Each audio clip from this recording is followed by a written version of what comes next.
Assalamualaikum warahmatullahi wabarakatuh. Jumpa lagi di Shala Channel. Apa kabar teman-teman semuanya? Semoga semuanya sehat walafiat, dimudahkan segala urusannya dan dilancarkan rezekinya ya. Amin amin ya robbal alamin. Aku ucapkan selamat menunaikan ibadah puasa buat teman-teman yang menjalankannya. Semoga puasanya lancar, tetap semangat dan selalu diberi kesehatan.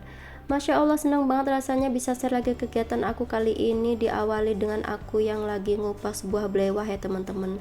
Itu tuh buah belewah dikasih sama kakak ipar aku, dan itu udah berhari-hari di kulkas. Aku tuh nggak tahu mau dibikin apa gitu ya. Makanya buah belewahnya sampai mengkerut gitu ya, mengkerut gitu. Oke lah, kali ini buah belewahnya aku buat es aja ya teman-teman. Karena aku nggak pernah buat es belewah, jadi kali ini aku buat sejadinya aja, sebisanya aku aja. Hanya dicampur dengan sirup marjan dan aku tambahin susu gitu ya. Nah, di awal tadi juga aku nggak punya serutan buah gitu ya teman-teman. Jadi buah belewahnya aku serut pakai alat pengupas kentang gitu ya. Karena aku tuh nggak punya serutan buah gitu. Nah, ini aku buat sejadinya aja, sebisanya aku. Yang penting jadi es belewah ya, daripada belewahnya lama-lama busuk di kulkas. Jadi ya udah, aku bikin seperti ini aja. Itu simple banget, hanya air, marjan, susu, dan si belewahnya itu sendiri. Langsung dicemplungin aja belewahnya, diaduk-aduk gitu ya. Aku tuh nggak pernah buat es belewah ya teman-teman, jadi ya sudah, aku buat seperti ini aja, daripada si belewahnya busuk lama-lama di kulkas gitu ya. Tapi ini tuh ternyata seger banget teman-teman, karena ini masih siang, belum waktunya buka puasa. Jadi ya sudah, ini aku aduk-aduk sebentar, kemudian aku simpan di kulkas gitu ya, supaya adem, dan nanti waktunya buka puasa es belewahnya ini udah adem seger gitu ya untuk buka puasa. Oke, ini aku masukin ke dalam kulkas dulu. Lanjut, setelah itu aku buka paket ya teman-teman. Ini tuh aku beli buku mainan buat anak-anak gitu ya, buat anak aku. Nah, ini tuh aku belinya online di Shopee ya teman-teman. Ini tuh Magic Water Book gitu ya. Nah, ini aku belinya ada 4. Ini tuh bukunya, yang satu tentang animal, binatang-binatang gitu, dan yang ini SeaWorld, dunia laut. Kemudian ada lagi, kemudian yang satunya ini tuh transportation, ini tuh tentang kendaraan gitu ya. Dan ini yang terakhir itu abjad, ada numerik juga, ada angka-angkanya juga 1 sampai 10 gitu ya. Dan ini tuh sengaja aku beli untuk anak aku yang kecil ya teman-teman, untuk mengurangi dia supaya nggak main handphone gitu ya. Karena anak aku yang kecil ini tuh sepertinya sudah mulai ada gejala kecanduan gadget gitu ya teman-teman. Jadi aku tuh sampai pusing, kadang dia kalau minta handphone itu sampai nangis, bahkan sampai muntah gitu ya, nangisnya sampai muntah-muntah gitu. Nah, ini pulpennya untuk menggambarnya. Ini tuh nanti diisi air ya pulpennya. Oke, ini aku isi air dulu si pulpennya. Ini diisi air, ya Allah, diisi air maksudnya ya teman-teman. Diisi air, kemudian setelah diisi air ini baru bisa digunakan untuk menggambar. Jadi menggambarnya itu di kertas yang warna putih ini ya teman-teman. Nah, ini tuh nanti setelah digores-gores dengan pulpen yang berisi air tadi, nanti kertas warna putihnya itu jadi basah, kemudian keluar gambarnya gitu ya. Sebenarnya itu gambarnya sudah ada gitu, jadi kalau kita basahin nanti keluar gambarnya. Nah, ini sengaja aku beli untuk anak aku yang kecil ya teman-teman, untuk si adik. Nah, ini si adik tuh mulai tertarik gitu. Nah, dia mulai tertarik dan mulai ingin mencoba. Sambil mengajarin si adik caranya menggambar ini, aku mau ucapin terima kasih buat teman-teman yang udah subscribe channel aku. Terima kasih buat teman-teman yang udah meluangkan waktunya untuk klik video aku ini dan nonton sampai selesai. Jangan lupa tinggalin like dan komentar supaya aku bisa kunjungin balik. Buat teman-teman yang baru ketemu dengan channel aku, salam kenal. Jangan lupa tinggalin like, komen, dan subscribe-nya ya, supaya aku bisa subscribe balik channel teman-teman semuanya. Terima kasih. Nah, ini videonya aku cepetin aja. Nah, itu si adik mulai tertarik gitu, dan dia mulai memilih-milih buku untuk ikutan menggambar gitu ya.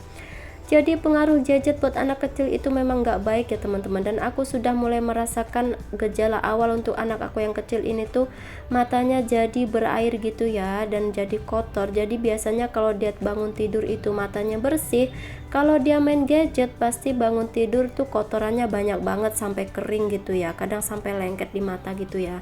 Dan itu aku nggak mau, karena itu akan mempengaruhi buat kesehatan matanya juga. Memang kalau anak-anak main gadget itu kita jadi enak kerja ya teman-teman. Anak tuh jadi anteng gitu ya, mau masak, mau nyuci, nyapu, ngepel, dan berberes rumah, mengerjain kerjaan rumah, semuanya itu jadi enak banget, nggak ada yang ganggu, nggak ada yang ngerecokin gitu ya. Tapi kita pikirkan efek untuk anak-anak ya teman-teman. Karena ini aku tuh nggak mau efek buruknya itu memang udah kerasa buat si adik ini ya. Dan untuk si kakak itu memang kerasa juga, aku udah mulai ngerasain gejala awal si kakak, karena keseringan main gadget itu tuh dia daya ingatnya mulai menurun gitu ya teman-teman. Jadi aku batasin juga, ini si kakak itu kan ada gadgetnya juga, dia punya handphone gitu ya, dibeliin sama mbahnya. Dan sebelum aku kasih handphone barunya itu buat si kakak itu, aku kasih si kakak itu peraturan tertulis gitu ya, dan itu tuh kalau dia melanggar peraturan itu nanti ada sanksinya gitu ya teman-teman. Dan ini si adik mulai serius, dia mulai serius menggambar, dia sudah mulai tertarik dengan bukunya. Jadi seneng gitu ya kalau lihat anak-anak tuh antengnya main, memang mainan yang untuk dia gitu ya, bukan main HP gitu ya, bukan main handphone. Nah ini aku sedang ajarin si adik menggambar ya, dia mulai suka dan dia mulai tertarik. Seneng ya lihat anak-anak tuh anteng main, tapi mainnya tuh mainan yang memang untuk seumuran dia gitu ya teman-teman, bukan main gadget gitu ya, bukan main handphone gitu.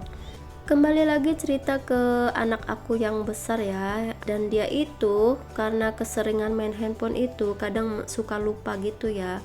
Misalnya apa nih PR-nya, apa nih ini nih apa itu gitu suka ini ya, oh iya aku lupa bun, oh iya aku lupa ini bun, katanya itu karena dia keasikan main handphone gitu ya. Jadi paparan radiasi handphone itu bisa buat daya ingat kita menurun ya teman-teman. Teman-teman, aku minta maaf ya kalau di dubbing aku kali ini tuh ada suara berisik gitu ya, karena ada tetangga aku lagi renovasi rumah gitu. Jadi itu tadi tuh suara tukang, suaranya tak tok gitu. Jadi begitulah kalau dubbingnya siang-siang itu pasti ada suara-suara di belakang ya teman-teman. Sebenarnya aku mau dubbing malam-malam tapi ternyata aku ketiduran. Nah itu si kakak juga ikutan dia ya, dia tertarik juga dengan buku si adiknya gitu. Nah ini aku sharing peraturan buat anak aku ya teman-teman. Jadi ini peraturan tertulis, poin yang paling penting ya. Dia harus sholat tepat waktu, mengutamakan belajar, dan menjaga tingkah laku sopan santun gitu ya. Nah itu ada sanksinya, teman-teman bisa baca. Kalau dia melanggar itu ada sanksinya, ada dendanya juga. Jadi sebagai orang tua memang harus konsisten ya menerapkan, ngasih peraturan tertulis seperti ini memang harus diterapkan benar-benar. Kalau dia melanggar ya tetap harus disanksi gitu ya. Dan anak aku si kakak itu dia pernah kena denda 7.000 gitu ya, karena dia marah gitu ya, karena dia marah dan pasang wajah cemberut di depan orang tua gitu ya. Jadi memang benar-benar harus diterapkan. Nggak apa-apa dibilang orang tua kejam, tega sama anak, yang penting ini kan buat kebaikan anak-anak juga ya teman-teman. Oke, ini video aku, semoga bisa menginspirasi teman-teman semuanya ya. Terima kasih sudah menyimak. Wassalamualaikum warahmatullahi wabarakatuh. Dadah.